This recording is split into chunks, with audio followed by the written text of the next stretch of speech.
Olympic ऑस्ट्रिसिटी game कहलाया? कौन सा ओलंपिक ऑस्ट्रिसिटी गेम कहलाया?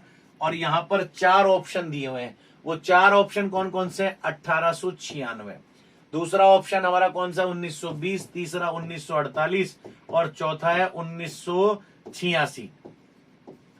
जरा मुझे एक बार बताना, इनमें से कौन से साल में ओलंपिक्स का आयोजन नहीं हुआ? क्योंकि कम से कम 20 विद्यार्थी दिग्भ्रमित चले इस प्रश्न के ऊपर, इसलिए मैं पूछना चाहता हूं। ये चार ईयर मैंने आपके सामने लिख दिए, इनमें से कौन सा जो ईयर है उसमें ओलंपिक ऑर्गेनाइज नहीं हुए? क्योंकि ये बड़ी मेजर मिस्टेक है। यदि 20 विद्यार्थी ये गलती कर रहे हैं तो फिर वो बहुत गलत कर रहे हैं। तो हाँ बिल्कुल, अब आया ना उत्तर सही। 1986 is the year when Olympics are not organized. समझ रहे हैं आप मेरी बात को?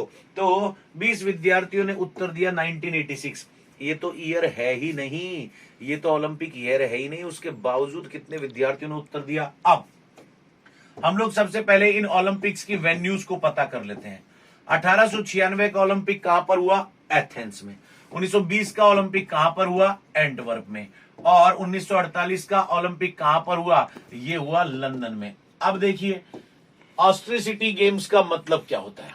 ऑस्ट्रिसिटी एक तकनीकी शब्द होता है, और उस तकनीकी शब्द को हम लोग क्या कहते हैं? जब अर्थशास्त्र की भाषा में इसे लिया जाता है तो इसे बजटरी रिस्ट्रेंट्स कह देते हैं। बजटरी रिस्ट्रेंट्स मतलब बजटरी रिस्ट्रेंट्स कह देते हैं हम लोग। और हुआ क्या? बेसिक तौर पर दो ओलंपिक ऐसे रहे जो बजट की कमी से प्रभावित हुए इन दी हुई तिथियों के अंदर। एक ओलंपिक तो कौन सा था? 1896 का, एथेंस के अंदर आयोजित हुआ था। तो जरा मुझे बताओ, हमारे जोधपुर के मॉर्निंग वाले बैच में मैंने स्पष्ट तौर पर आपको ये लिखाया हुआ है। जोधपुर के मॉर्निंग बैच में मैंने लिखाया हुआ है 1896 के ओलंपिक एथेंस में आयोजित हुए, और उस ओलंपिक के अंदर एक व्यक्ति ने कुछ रुपयों की आर्थिक मदद करी थी। उस व्यक्ति का नाम क्या था? देखता हूं हमारे जितने भी विद्यार्थी 700 प्लस जो अभी लाइव पर जुड़े हुए हैं उनसे मैं पूछना चाहूंगा, हमारे उत्कर्ष क्लासेस के 700 प्लस विद्यार्थी जो जुड़े हुए हैं उनमें से जोधपुर का जो B1 बैच है जो मॉर्निंग का चल रहा है, वहां हमने ओलंपिक्स को बहुत अच्छे से कराए हुए। तो जल्दी से बताओ कि ऐसा कौन सा व्यक्ति था जिसने 1896 के ओलंपिक में आर्थिक रूप से मदद की थी? पहले 3 लोगों का उत्तर ही बोलूंगा। बहुत बढ़िया, प्रेम चौधरी, शानदार उत्तर दिया। प्रेम चौधरी का उत्तर आ गया है। और भी 2 नाम मुझे चाहिए, क्योंकि ये बड़ा इजी प्रश्न है और इसको तो हमें आना ही आना चाहिए। बताइएगा। जॉर्ज एवरोफ उत्तर दिया प्रेम चौधरी ने, और एक ही, और प्रेम चौधरी ने, मोती ने कहा है टाटा। टाटा का क्या लेना देना एथेंस से? टाटा एथेंस को क्यों देगा? क्या एथेंस के ओलंपिक में भारत की टीम ने भाग लिया? नहीं लिया। विनोद मीना ने कहा है किंग जॉर्ज, नहीं। जमशेद जी कहा है मोती ने, और अभी भी शोएब खान का उत्तर आ गया जॉर्ज एवरोफ। अनिल दादिच का उत्तर आ गया जॉर्ज एवरोफ। तो भैया जॉर्ज एवरोफ था, और इस जॉर्ज एवरोफ ने कितनी राशि दान में दी थी या कितनी राशि मदद में दी थी? जल्दी बताओ, क्योंकि स्पष्ट तौर पर हमने मुद्रा भी लिखाई हुई है, एक मुद्रा भी लिखाई हुई है। जॉर्ज एवरोफ ने कितनी राशि ओलंपिक्स के आयोजन में मदद के रूप में दी? चलिए, रेखा नेहरा का उत्तर आ गया, गुड्डी का उत्तर आ गया, और बेसिक तौर पर बहुत सारा दिरहम के रूप में 10 लाख दिरहम जॉर्ज एवरोफ ने दी थी।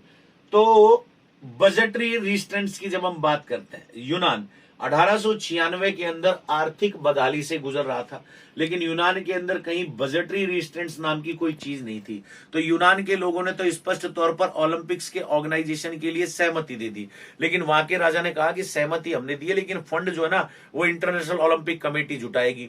तब तक तो ओलंपिक्स का आयोजन होना था। उस वक्त IOC को भी ये पता नहीं था कि साहब बजट हम दें या उस देश का राजा देगा। किंग जॉर्ज वहां का राजा था जिसने उद्घाटन किया था, और उद्घाटन किया था कितने अप्रैल को? बेसिक तौर पर 6 अप्रैल को। एथेंस के अंदर जॉर्ज एवरोफ ने पैसे की कमी नहीं आने दी।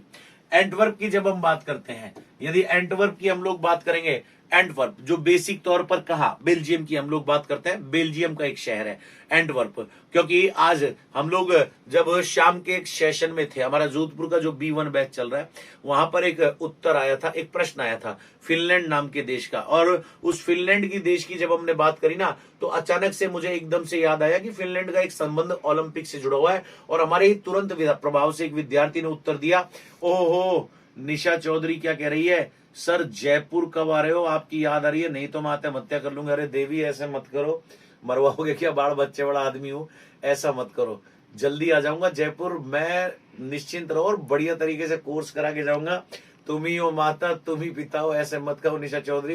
निशा चौधरी कह रही है जयपुर कब आ रहे हो, आपकी याद आ रही है, नहीं तो मैं आत्महत्या कर लूंगी, जल्दी आऊंगा पढ़ाने। देवी नाराज ना हो, ओम भूर्भुवः स्वः तत्सवितुर्वरेण्यं, हे देवी चांडालिनी नाराज मत हो, देवी के स्वरूप जल्दी आऊंगा। तो अब जल्दी से इसका उत्तर देता हूं, डरा दिया, दिल की हार्ट बीट बढ़ गई, धड़कन बढ़ गई है बहुत तगड़े तरीके से अचानक से। ऐसा कमेंट करके देखो, छोटे से बच्चे की जान लोगे, आ जाओ। अब 2 ओलंपिक ऐसे थे, तो बेल्जियम तो अपने आप में एक धनवान शहर था, इसके पास पैसे की कमी थी नहीं, जॉर्ज एवरोप ने यहां आने नहीं दी। लंदन, जिसमें लगातार 1944 के बाद दूसरे ओलंपिक का आयोजन होने वाला था, लेकिन लंदन, इंग्लैंड सीधा सीधा दूसरे विश्व युद्ध में शामिल था। और आप सभी को पता है कि हमने एक प्रश्न कल के लाइव में भी पूछा था, और वहां बताया था कि किसके अंदर इनवाइटेड जो शब्द था, ठीक है, जिसको हमने कहा था डिफीटेड नॉट इनवाइटेड शब्द प्रयोग में लिया गया था 1948 ओलंपिक। क्योंकि इस ओलंपिक के अंदर बेसिक तौर पर दुनिया भर का पैसा जो है लंदन में खर्च हो रहा था। और इससे पहले इंग्लैंड जो है वो क्या कर रहा था, सेकेंड वर्ल्ड वॉर के अंदर अपने आप को झोंक चुका था, इंग्लैंड की आर्थिक हालात खराब हो गई थी। इंग्लैंड से इसी साल भारत के अंदर भारत जैसे कई राष्ट्र जो है इन्हीं सालों में आजाद भी हुए थे, ठीक है। तो बेसिक तौर पर हम जब बात करते हैं तो 1948 का ओलंपिक ऐसा था जहां पर बजट की समस्या आई थी, और इस बजट की समस्या की वजह से ही इसे ऑस्ट्रिसिटी गेम्स के नाम से जाना गया, कि सरकार के सामने संकट पैदा हो गया, कि सरकार के सामने ये संकट पैदा हो गया कि बजट के अंदर किस प्रकार से ओलंपिक खेलों के लिए व्यवस्था करे, ताकि व्यवधान पैदा ना हो। और एक व्यवधान इसमें कर्नल ग्राहम बूथ ने भी पैदा किया था पैरालंपिक्स के रूप में। तो ऑस्ट्रिसिटी का मतलब होता है बजटरी रिस्ट्रेंट्स, और बजट की समस्या आई थी 1948 के ओलंपिक में due to second world war. क्योंकि उस ओलंपिक्स के अंदर सीधे सीधे तौर पर शामिल था इंग्लैंड, और उस ओलंपिक्स का आयोजन करता देश इंग्लैंड सीधे सीधे तौर पर शामिल था दूसरे विश्व युद्ध में। और दूसरे विश्व युद्ध में लगा था दुनिया भर का पैसा, और उस पैसे की वजह से हो गई थी इंग्लैंड की हालत खराब। और उस इंग्लैंड की हालत खराब होने की वजह से उस इंग्लैंड के हाथ से छूटे थे बहुत सारे उपनिवेश, और उन्हीं उपनिवेश में से एक उपनिवेश था भारत। और भारत ने बेसिक तौर पर भारत की तरह कई देशों को समझौते के तहत आजादी दी गई। चलिए अब इस प्रश्न के